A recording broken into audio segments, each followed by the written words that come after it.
என் அன்பு குழந்தையே, என் ஜாதகத்தில் கிரகங்கள் சரியில்லை, என் வாழ்க்கை முழுவதும் கஷ்டம் என்று எண்ணி வருத்தமடையாதே. உன் தலையெழுத்தை மாற்றுபவள் நான். உன்னுடைய சோதனைகள் அனைத்தும் சாதனையாக மாறும் நல்ல நேரம் இப்போது வந்து விட்டது. உன்னுடைய பாரத்தை சுமப்பதற்காக நான் காத்து கொண்டு இருக்கிறேன். வாழ்க்கையில் துணிந்து போராடு.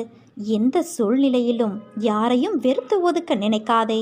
கடும் சொற்களால் பேச நினைக்காதே. உன் பாரத்தை முழுவதுமாக என் மீது நம்பிக்கை வைத்து செலுத்து. நான் தயாராக இருக்கும்போது நீ எதற்காக கவலைப்படுகிறாய்? நீ படும் வேதனையிலிருந்தும் உன்னை நான் விடுவிப்பேன். உனக்கு ஏற்பட்ட பல கஷ்டங்கள், கடன் தொல்லைகள், இவைகளிலிருந்து உன்னை நான் விடுவிக்கப் போகிறேன்.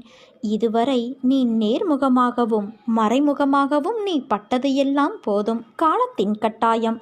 உன் கர்ம பலன்களை நீ அனுபவிக்க வேண்டிய சூழ்நிலை.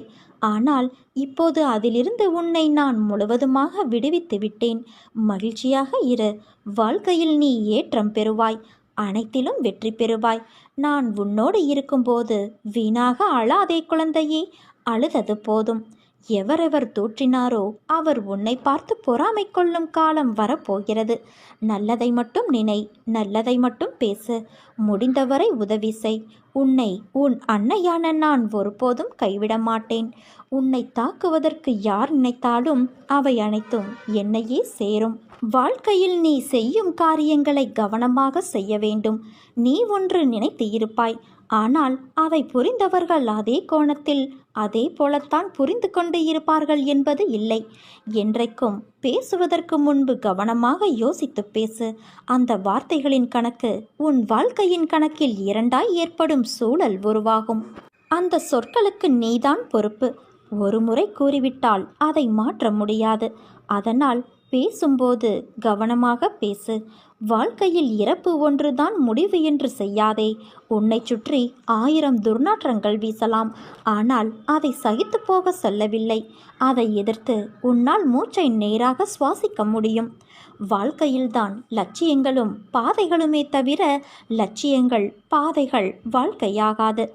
வாழ்வதற்கான தேடல்தான் இந்த குறிக்கோள், ஓட்டம் எல்லாம்.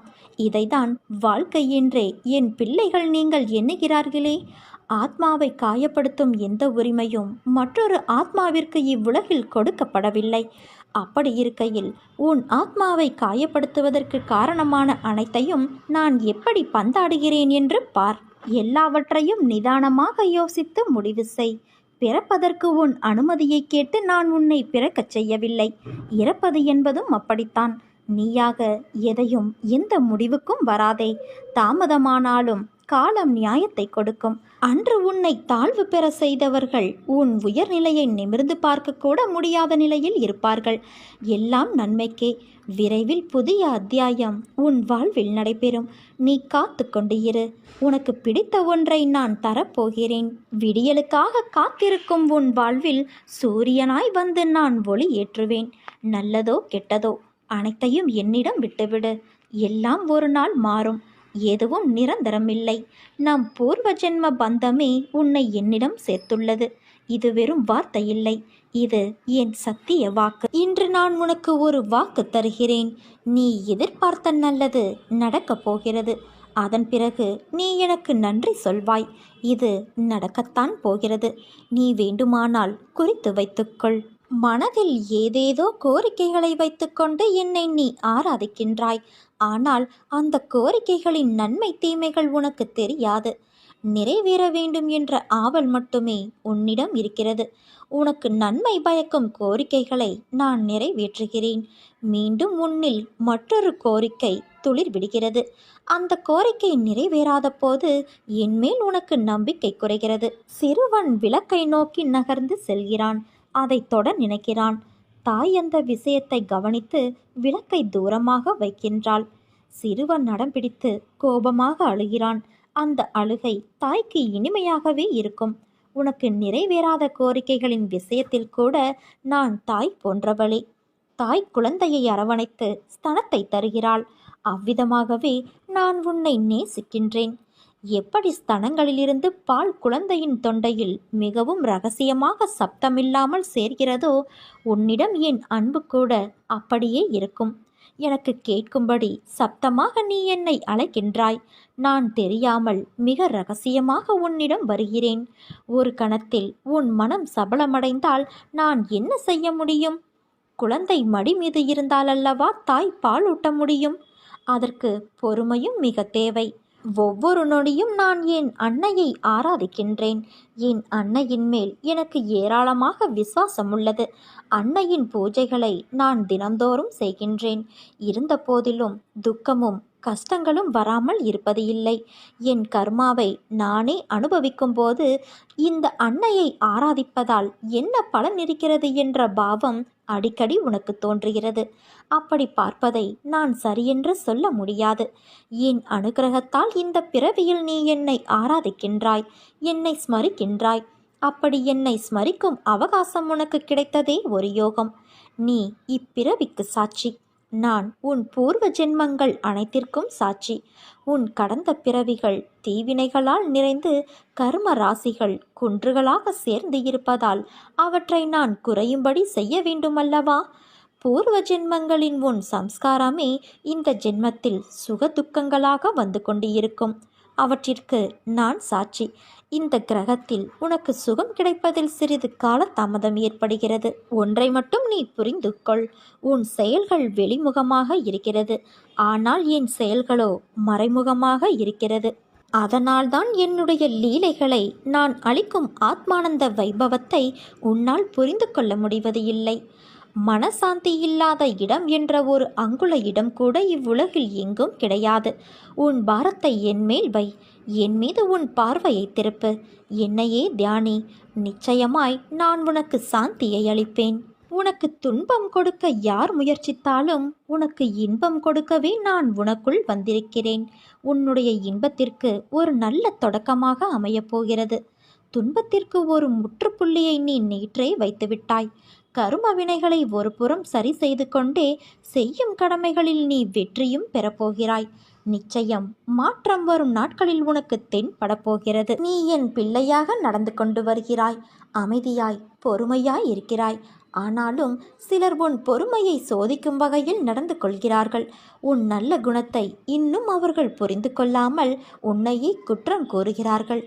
ஆனால் நீ கவலைப்படாதே. உண்மைதான் வெல்லும். அந்த உண்மையான பிள்ளையாக நீதான் இருக்கிறாய். நீதான் வெல்லப் போகிறாய் என்பதை உணராமல் அவர்கள் உன்னிடம் மோதல் போக்கை கடைபிடிக்கிறார்கள். ஆனால் நான் உன் பக்கம்தான் இருக்கிறேன். பொறுமையை தொடர்ந்தால் உனக்கான பரிசு ஒன்று வந்து சேரும். என் பிள்ளையாக நீ எப்பொழுதும் தொடர்வாய். என்னை நம்பாதவர்களுக்கே அநேக அதிசயங்களை நான் செய்தேன். உன்னை அழைத்தது நான். என்னையே நம்பியிருக்கும் உன்னை நான் எப்படி கைவிடுவேன்? உன்னை தூக்கி எறிந்தவர்களுக்கு நீ குப்பையாக இருக்கலாம். ஆனால் உன்னை தூக்கி எடுத்த எனக்கு நீ என்றுமே பொக்கிஷம்தான். நீ அனுபவித்த துயரங்கள் போதும் என் குழந்தையே. அம்மா உன்னை வணங்காத நாளே இல்லை. ஆனால் இன்னும் என் பிரச்சனைகள் தீர்ந்த பாடு இல்லை. அதற்கு மாறாக நாளுக்கு நாள் அதிகமாகிக் கொண்டே வருகிறது. என்ன செய்வது என்று கூட தெரியவில்லை. சில நேரங்களில் நான் தற்கொலை செய்து கொள்ளலாமா என்ற முடிவுக்கு கூட வந்துவிடுகிறேன். இன்றோ நாளையோ நீங்கள் எப்படியாவது காப்பாற்றுவீர்கள் என்ற நம்பிக்கையில் என் முடிவை தினமும் தள்ளி போட்டுக்கொண்டே இருக்கிறேன். ஆனால் முடிவு வரவில்லை. நீ இப்படித்தானே புலம்புகிறாய்? முதலில் ஒன்றை புரிந்து கொள். உனக்கு எந்த அளவுக்கு உன் மீது நம்பிக்கை இருக்கிறதோ அந்த அளவுக்குத்தான் உனக்கு கிடைக்கின்ற பலனும் இருக்கும் என்பதை நினைவில் வைத்துக்கொள்.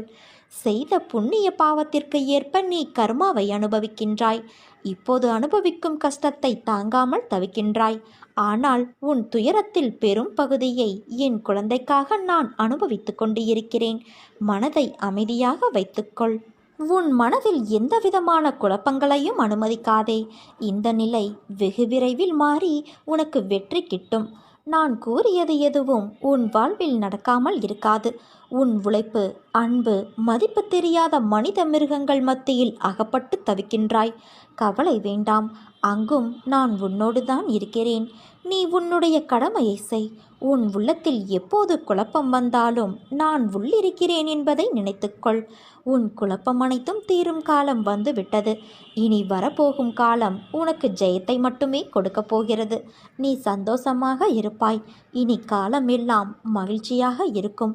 உன் குழப்பங்கள் எல்லாம் தீரும். உன் வாழ்வில் நடைபெறுவது எல்லாம் உன் நன்மைக்காக மட்டுமே நடக்கிறது.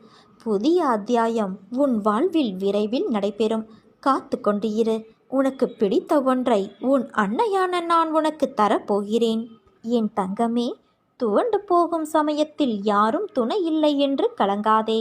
உனக்காக ஏதோ ஒரு உருவில் உன்னோடு துணையாக நான் வருவேன். உன்னை நோக்கிய என் பார்வை உன்மேல் விழுந்துவிட்டது. உன் மனக்கண்ணில் என்னை நீ உணரும் தருணத்திற்காக நான் காத்திருப்பேன்.